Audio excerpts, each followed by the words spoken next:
want to do an intro user here, and then I'll pose the first question. Okay, thanks. All right, great. All right, good morning, everyone. Welcome to our panel entitled America Disillusioned. My name is Scott Korb. I'll be moderating the panel. I'm the author of several books, none of which we'll be talking about today. I'm just happy to be here.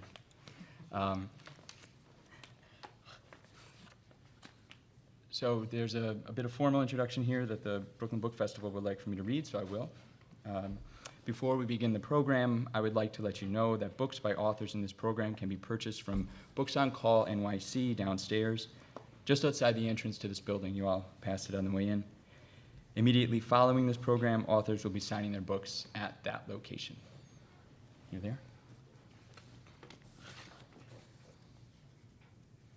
So my plan for the next 50 minutes or so will be to introduce our panelists first, and then to pose some questions of them that I hope will generate some conversation among the four of us, but again, mostly I hope them. Immediately to my left is Sandeep Jauhar, a cardiologist and the director of the heart failure program at Long Island Jewish Medical Center. He writes regularly for the New York Times. His first book, Intern, A Doctor's Initiation, was published in 2008, was a national bestseller, and has been reprinted in 7 countries. His latest book, Doctored, The Disillusionment of an American Physician, was released in August. He lives with his wife and their son and daughter on Long Island. Jen Percy is the author of the nonfiction book Demon Camp, Scribner 2014, which was a Barnes & Noble Discover Great New Writers pick. She is the recipient of a National Endowment for the Arts grant, a Pushcart Prize, an Iowa Arts Fellowship from the University of Iowa's Nonfiction Writing Program, Truman Capote Fellowship at the Iowa Writers Workshop. Her work has appeared in the New York Times, Harper's, the Oxford American, and the New Republic. Next to her is Anna Holmes. Anna Holmes has written and edited for numerous publications, including The Atlantic, Newsweek, Time, InStyle, and The New Yorker online. She's the founder of the popular website Jezebel.com and the 2012 recipient of a Mirror Award for Best Commentary for her columns in the New York Times and the Washington Post. She is the editor of 2 books, including the Book of Jezebel, and now works as a columnist for the New York Times Sunday Book Review and as an editor at Fusion.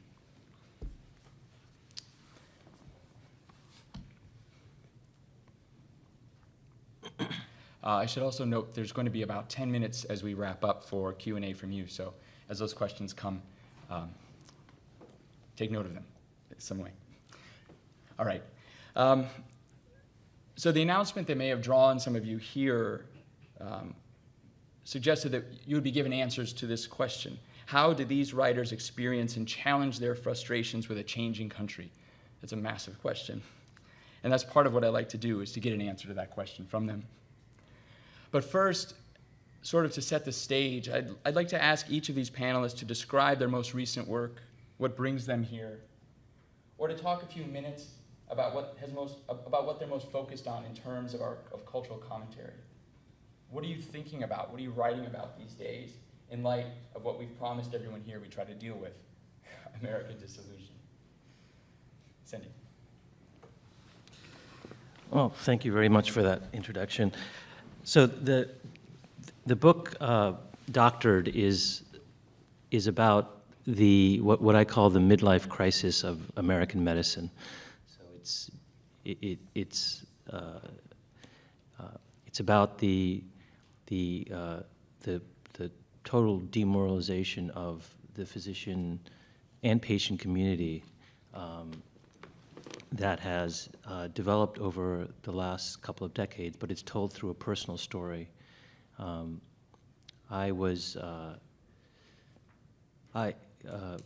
parents always wanted me to become a doctor when I was growing up. My mother would say, "I want you to become a doctor so that people will stand when you walk into a room," and but I eventually sort of followed her advice. I went to medical school. And then I went to, actually before medical school, I went to graduate school. Obviously, I went to college. So by the time I was done with my medical training, it was 19 years after I graduated from high school. And this is totally unusual for doctors. Many of us go through a very protracted training process. So by the time I was done, you know, I was looking forward to taking up my first job, my first real job. And so I joined an academic teaching hospital in Queens, Long Island. And what I found was that my physician colleagues were incredibly demoralized about the practice of medicine.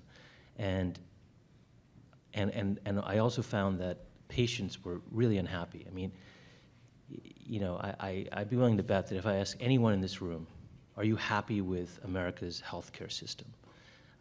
Very few people would say yes, very few. And, you know, patients know it. They know when they're not being treated well. They know when the doctor's not listening to them. They know when they're being shunted back and forth between specialists, or they're going for tests that don't make sense or are redundant.